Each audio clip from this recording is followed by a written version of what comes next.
do want to have a very important conversation about Lamine Yamal. It is so official that Lamine Yamal is definitely going to be a generational player. He is going to be one of the best players in the world, and he is going to be regarded as the best Barcelona player within these next 10 years. Lamine Yamal has the potential. He has the talent. It seems like he does have the work ethic. And with the guidance of Hansi Flick literally has Lamine Yamal's future in his hands. It's up to him to make sure that Lamine Yamal becomes the best player that he can. Because to be honest, when I do speak about Hansi Flick, I do see a coach that can take Barcelona to monumental levels. And for a while, yes, I do think that Hansi Flick can be our Pep Guardiola to Man City, or Arteta to Arsenal, or Klopp to Liverpool. Hansi Flick can be here for a very long time. 7 to 8 years is very much possible. And so when you know that you are going to be at Barcelona for a lot of years, you want to make sure that you get the best out of these talented youngsters. And the most talented one is Lamine Yamal. This is going to be the player that could take us to glory. But the main reason why I do want to speak about the players, because Lamine Yamal has expressed significant admiration for Neymar Jr. He does see him as his idol or his role model. Lamine Yamal has said that he has watched Neymar's videos on YouTube since he was a child, and he has learned from that. He has gotten inspiration, and he has also stated that Neymar Jr. was something totally different. Even among other great players like Messi at Barcelona, he always knew that Neymar had a unique style and impact on the game. Lamine Yamal is such a fan that he even paid tribute to Neymar by emulating his famous celebration after scoring in very big matches. Like for example, in the Spanish Super Cup final, he does his celebrations. He has worn Neymar's iconic Santos shirt before on Instagram to show a sign of respect and admiration of Neymar's career. So clearly that is his role model. Even Neymar has spoken about Lamine Yamal himself, and he said a lot of things. Like for example, he congratulated Yamal on his performances and encouraged him to continue playing in this way. Even after Yamal's Euro 2024 success, Neymar showed support on social media. He even liked the photo or reposted the photo of Lamine Yamal wearing the Santos jersey. So you can see that there is a connection there, and Lamine Yamal is not going to let go of that type of idol. He does see him as a player that he could emulate, and that is the reason why Lamine Yamal today at Barcelona, we see him with the tricks. We see him with those sleek, slick passes that just looks very entertaining. Like when we talk about Lamine Yamal, he's a very entertaining player, the most entertaining out of all players, more entertaining than Gavi or Pedri or Lewandowski or Rafinha or Varane or Ansu. Whoever's on the pitch, Lamine Yamal is the most entertaining there, and that is because once again, he grabs that inspiration from Neymar. And if that's going to be the route that he wants to take, if he truly wants to be the next Neymar, even though we all know that he's going to be painting his own career, but if he truly wants to be as close to Neymar as he can get in terms of style, maybe not level, because I believe that Yamal can exceed his level, but in terms of style, if he wants to go down that route, there's a few things that I want him to take care of for sure for the next 5 to 6 years. Because let me tell you, 5 years from today, Lamine Yamal is going to be 22 years old. That is the exact age Neymar was when he joined FC Barcelona. Neymar was 22 years old when he joined the club back in 2013. Lamine Yamal will be 22 in 5 years. So that's insane. And so I do think that if he really wants to emulate Neymar, you have to take care of a few things first. Point number one, your physical condition. The strength and endurance is very, very important as a player. As he does mature, improving his physical strength will be crucial for competing against stronger, more seasoned defenders. Like for example, when Yamal faces a Bastoni or a Van Dijk, Lamine Yamal has to be able to compete against those defenders in terms of physicality. Messi has done it before and multiple times. He's a very strong player. Yamal can do the exact same thing. And especially as his role might expand into more central positions, because he does like to take on the cam role, it's going to be so important for him to develop the strength and endurance. And most importantly, after that, it is the injury prevention. When he focuses on the injury prevention side through proper training, recovery, and nutrition, all of that is going to be very vital, and it's going to lead him towards success and more consistency. This is what's going to define long-term success or short-term success. Injury prevention is the most important. Moving on towards point number two, the mental development. You also have to be very good at handling pressure, learning how to manage the psychological pressure of expectations, media scrutiny, high-stake games is going to be very crucial. This includes developing resilience, maintaining focus, and mental health management. And it's very important to also stay very curious and open to learning from coaches, teammates, and even opponents that would help him evolve his game, so he can understand, okay, how do I tackle this psychologically? So far, so good, right? Because when it comes to Yamal, he has said that, I'm not even scared. I don't get nervous. I just play my football and I enjoy it. So far, so good. But what happens when you place Yamal in situations where it is 1-1 and it is a Champions League semifinal? What happens when you place Lamine Yamal in a World Cup semifinal or quarterfinal match and it's 2-2? How do you react? Messi is a master at this. Messi has done this so many times. And even with Messi, he found difficulty in building mental resilience. So Lamine Yamal, even though he has a head start, needs to get stronger within those realms. Point number three, he has to develop his technical and tactical growth. Look, I know this sounds funny, right? Like, bro,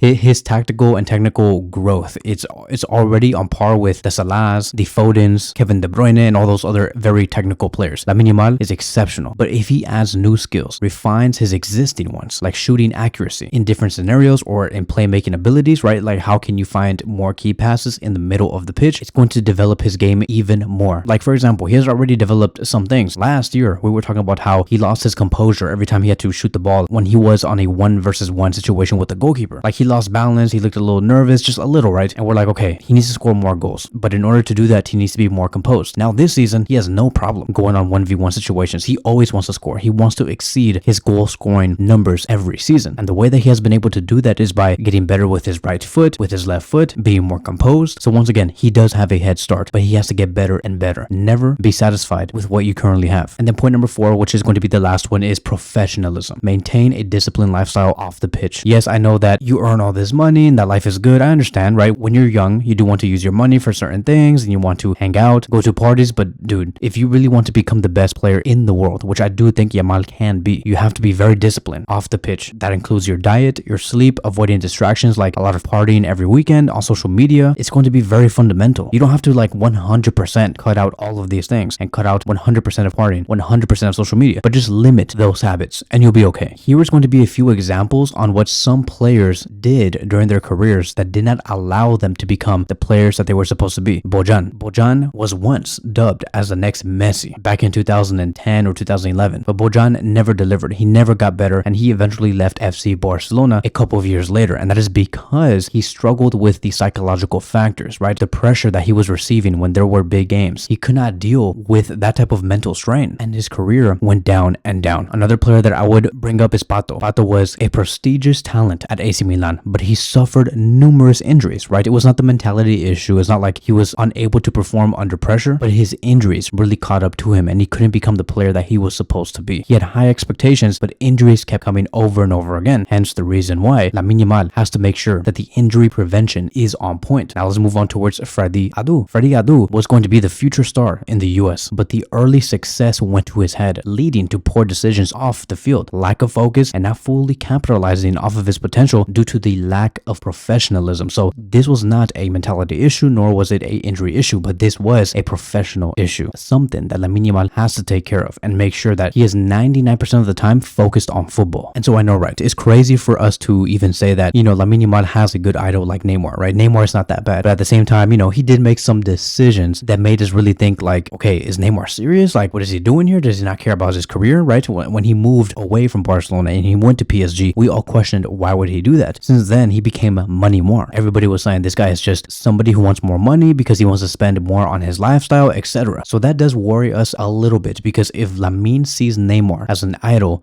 could he potentially try to replicate what Neymar did when he was 25 or 26 years old? That is one of my biggest fears about Yamal, is that, you know, everything is good right now because he is young. He's 17. He's going to be 18 very soon. I'm sure that he does not have a lot of responsibilities, but what happens when he reaches 25 years old? Could he look for a different club and just say, you know what, I've been here for 6-7 years. I want to step my game up financially and maybe go to a different club and test myself, or just something crazy like that. Like for example, Neymar did it at 25 years old. Araujo was going to do it at 25 years old. Like he was going to leave to Juventus, but after a couple of negotiations, a little bit of heart attacks here and there from us, now Araujo is going to be staying. So like, we have to be very careful with Yamal and make sure that he is appreciated, that he is loved, and make him know that the best way you can achieve sporting success and win trophies is only in FC Barcelona. Because I'm telling you guys, Lamine Yamal is special. His spatial awareness is one of his best attributes. His rhythm and his timing is also really good. His decision making, good. Tactical awareness, good. Vision and passing, also really good. Adaptability, good. Psychological acumen, good. Barcelona cannot lose out on Yamal. He is generational. And I also do want to speak about a different thing. What makes Yamal different from players like, let's just say, Vinicius Jr.? I'm not calling out to Vinicius because I'm a Barcelona fan, and I promise I'm not going to make fun of Vinicius Jr. I just want to use him as an example because Vinicius Jr. is very important on the left flank, right? He provides goals and he provides assists. He is one of the best wingers in the world. He was very close on winning the Ballon d'Oro last year. But what makes Lamine Yamal different from Vinicius right now? And I do think that it's simply because Yamal is generational and football is in his blood. Vinicius is more like a Cristiano Ronaldo, where he doesn't have to work to get to that level. Lamine Yamal just naturally has it, which is why Yamal is already a few steps ahead of Vinicius Jr. Because when Vinicius was 17 years old, he was nowhere near this level of Yamal. And I think that Yamal's level is extremely rare. You cannot find it anywhere else. He has flawless technique and execution like supernaturally. And because it is so natural to him, it's the main reason why it only takes a few touches from Yamal to be effective on the pitch or to do something with the ball that creates a very big goal scoring opportunity. And that is because he can read the game. He knows the rhythm of the play. He understands what spaces to take on. When you combine all of those things, everything just flows so naturally. And that is why he's always able to get the ball. 1 second later, the ball out of nowhere is inside the box. And within the past 2 years, Yamal went from operating as a pure right winger who can just run all the way down the right flank to now becoming a central attacking midfielder. He almost looks like Lionel Messi already because of the spaces he does operate in. So his game is already evolving very quickly. This is something that we have not seen from Vinicius. And that is why Yamal's numbers are skyrocketing compared to Vinicius. Vinicius is still world class. He's still really good. It's just that Yamal is generational. And going back to Vinicius, like for him, like he needs a lot of runs, a lot of take-ons in order for him to do something, because he does use his athleticism and physicalness to get through many defenders, to get through a lot of goals. He's a high volume type of player. He needs more touches to do something. Yamal does not really need a lot of touches. It's already in his game. 1 out of every attacking action that Yamal makes is almost or is a goal. For Vinicius, 1 out of every 6, I would say, of a attacking action is either almost or a goal. And so yeah, that is what makes Yamal so dangerous. And I also wanted to compare Yamal and let's bring in Mo Salah, because this is a player that I have been talking about over the past 4 to 5 months. I did compare Yamal and Salah before, and I said that Yamal was superior to Salah. Many were saying, no, Kevin, I don't think so. Salah is just much better because he has better numbers. Yes, it's true. Yamal in 24 matches, 8 goals and 13 assists. Salah in 29 matches, 21 goals and 17 assists. And so right now, Yamal does not touch Salah in terms of goals and assists. I understand that. I get it. But dude, if we do look at the spider chart here, when we look at the key passes, attacking actions, assists, dribbles, carries, Yamal is superior in everything. Like literally in everything besides the expected goal and expected assist rate. Yamal is better in key passes, better in attacking actions, better in carries, better in dribbles, better in assists. And the only thing Salah right now is better at is the non-penalty goals and the expected goals and the expected assist stat. And this is what it means when I say we have to look behind the numbers. Why are we saying that Yamal is better than Salah? That is because when you look at his games, you can see that Yamal changes the gameplay for FC Barcelona, like literally changes everything. He brings Barcelona to the game and makes sure that Barcelona is the protagonist. Look at the amount of attacking actions. It's a lot. The carries, the dribbles. It brings Barcelona forward. For Salah, he capitalizes off of the great foundation and system of Liverpool. Liverpool bring the game to him, and Salah is the cherry on top. But Yamal is the reverse. Also keep in mind that Salah has been at Liverpool for like 6-7 years. He's around 32, 33 years old. So he is around 12 to 13 years older, or maybe even more than Lamine Yamal. Lamine Yamal for sure is going to be matching Salah's numbers within these next 2 seasons. And so I really do hope for the best. And I pray that Hansi Flick gets the best out of Yamal. Whatever Guardiola did for Messi between 2008 and 2012, I want Hansi to do that with Lamine Yamal for the next 4 to 5 years and make him the cornerstone of his project. So that is it. That is going to be wrapping up today's video. Thank you guys so much for watching, and I will see you guys in the next one.